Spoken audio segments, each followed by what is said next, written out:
Greetings, people of Earth. My name is Ron Proctor, and I'm going to show you a real quick setup so that you can make content for your friendly neighborhood science on a sphere.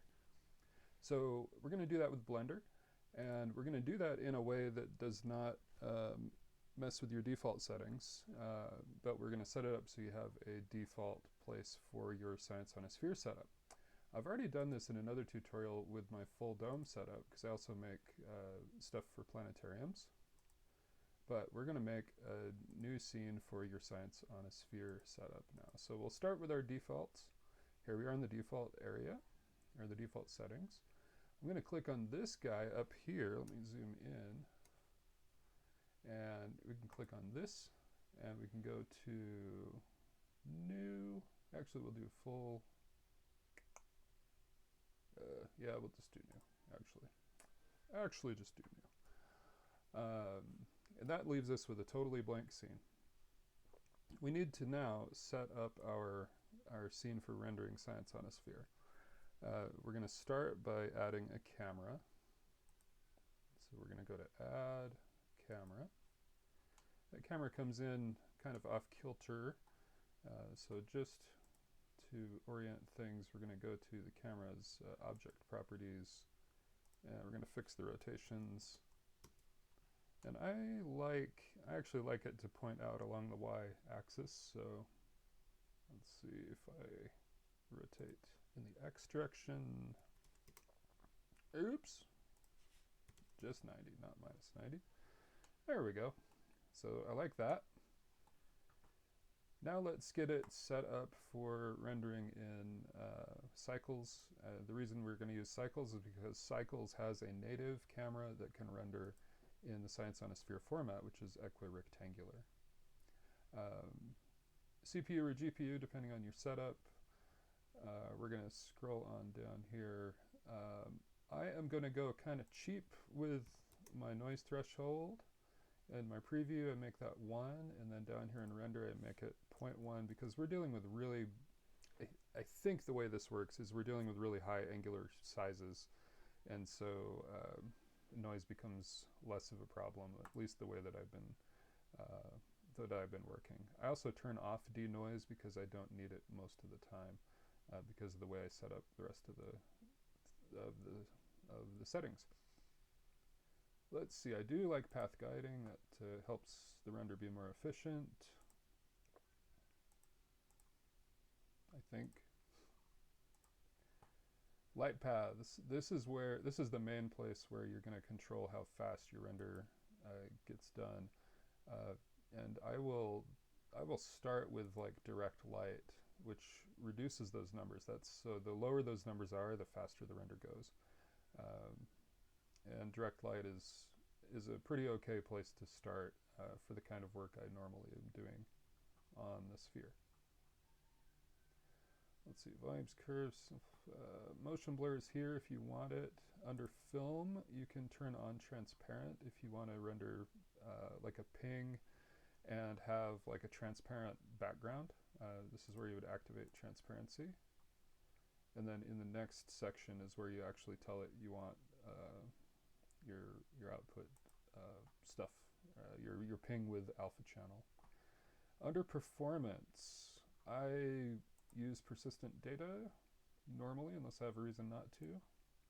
It just is faster in between each frame as it renders. It has to do less reloading. Under color management, I change view transform from AGX to standard, and I'm not sure why standard isn't the standard, but I need it to be standard because every other one of these messes with the color data that I'm working with. So standard is expected in my workflow. So if your colors are looking a little off, check that. It could matter. And under the output settings now, resolution, we're going to go, depends on your sphere, but it needs to be a 2x1 rectangle. So we'll set this up at 2048 by 1024. You might also, maybe you have a 4K sphere, you're going to do 4096 by 2048 if you have a 4K sphere. Frame rate, 30. Let's see. Output. This is where we tell Blender where to put the things. If you're doing alpha channel, then you have alpha activated. If you're not, then don't. If you're going to do color correction later, you might want a higher color depth than 8. Otherwise, 8 should be fine. Your output, your actual output here, right now I've got mine is set to double slash, which is, it's a special default that I already set. Double slash means just put it right next to the blend file. But I don't want that to be, I don't want like blend file and then like a whole bunch of frames. So I better put a directory for those frames to go to. So I just say frames / frame _. Now what that's going to do is it'll make a directory called frames right next to wherever the Blender file is saved. And then each frame in there will be called frame _ some number .png. Make sense? We have color management here as well, but if it's following the scene, it will just follow the scene. Under metadata, we do not burn that into the image for Science on a Sphere because we need to use every single pixel. And post-processing dither is on for some reason. Turn that off. I don't know why. I don't know. I don't want dither. Makes me mad that it's even on. Okay, let's continue here. And we're going to do that by setting up the camera itself now. Let's click this guy, and we're going to go to where it says perspective, change that to panoramic. And for planetarium nerds, this is where we would go and do our fisheye equidistant, but we are doing equirectangular, just the plain old equirectangular at the top. And you can see that we've got our latitude settings. All these defaults should be fine, unless you need to do something special. So now this is ready. We can put objects in the scene and see how they look. Let's go ahead and do that. So we'll just do a few Suzannes in there. Let's get her off of the front, and I'm going to just distribute a few of them. Woo!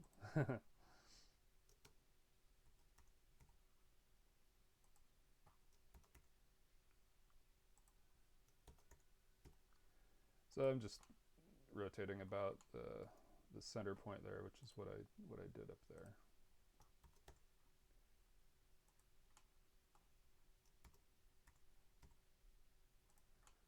Okay, I've got these Suzannes in the scene. Let's take a look at our camera view and see in render preview. That's this guy right here. What do we got? Boy, it's dark. Well, we need a light in the scene, don't we? So let's add a light. Add light sun. Now we have a interesting little setup going on. I have sunlight coming down from straight down, and I have the sun selected up here. I can come and rotate that sun to rotate how the light is hitting our Suzannes. Let's get a background going in this. So let's look at the world settings. We need a new world because we made a new scene. The world comes in as a gray background, and so your Science on a Sphere render would, like, this would all be gray. You would have Suzannes all around it. We can change the color of that right here. Or, if you want, we can bring in an environment texture. And where do you get those? Where do you get those 360 pictures? Well, I go to places like NOIRLab.edu, and here's that URL right up at the top. Let me zoom on it. NOIRLab.edu, NOIRLab.edu. They have lots and lots of great pictures that you can use. So 360 panoramas, go there, and I'll pick this one from Kit Peak, and I've already downloaded this 4K TIFF, so I'm going to, let me save my Blender file real fast on the desktop. Oh. Blender tutorial, Science on a Sphere.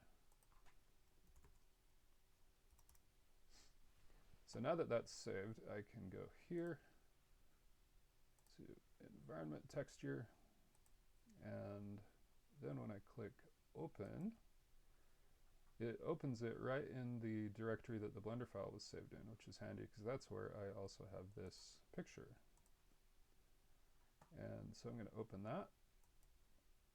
And now I have my Kit Peak background behind my Suzanne's. So now let's take, and just to demonstrate a few things, let's select the camera.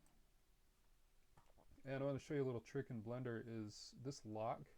When you lock that, it locks the camera to the view. And what that means is that when you go and change the view, you are changing the actual position of the camera and the rotation of the camera. Pretty neat, right? And if I zoom, then the camera is moving in space, although it's kind of moving slowly. I'm not sure what the deal is there. All right. So I guess that's most of my tips for producing Science on a Sphere with Blender is get your camera set up, don't forget your light, and surround the camera with the scene. Let's see about now testing for your Science on a Sphere render. Sometimes we want to test it out. So let's do that. Let's make one render. Render image. And that's going to clean up a little bit. I do see it is a little bit grainy still. So you're going to have to decide if that's acceptable. There's a way that I might deal with that. My first step to deal with that would be to increase the amount of light in the scene. So let's take the sun. Sorry, I'm troubleshooting this render right in the middle of the tutorial. Let's crank up the sun's power a little bit. And boy, it's a little weird that the sun is over there, but I'm seeing light coming from over here, so maybe I could get really smart about the angle of the sun. I think it would be should be more like that, right? To be a little more accurate, because these guys would be kind of eclipsing it.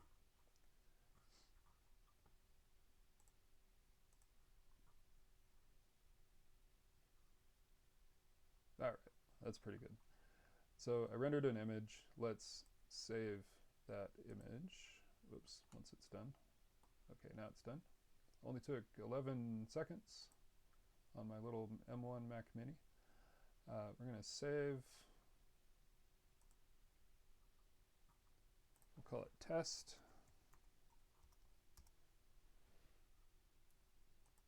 Cool. Now let's go. I'm going to turn off this lock so I can get back out of the camera.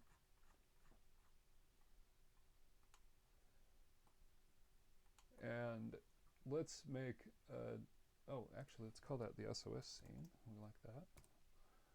And let's make a new scene. Actually, let's go back to the default scene. We can do this in default. I don't know what happened to my cube. Oh, there it is. Get rid of the default cube, obviously. We're going to add a new object. Let's add that UV sphere. Scale it up. Right-click, shade smooth. We're just doing a real quick and dirty preview of what we rendered. We're going to delete that light. Clicking on that sphere. Let's go and make a new material for that. this material is going to not be principled, it's just going to be emission. The color, we're going to get a image texture, open, and we're going to get test.ping. Now we have a little test for your science on a sphere. We can see what the content looks like on the sphere and kind of step around it. And there you go. So please check in with me if you have questions, and I'll be glad to help and as I'm available. Good luck with everything. Thank you very much, and have a good day.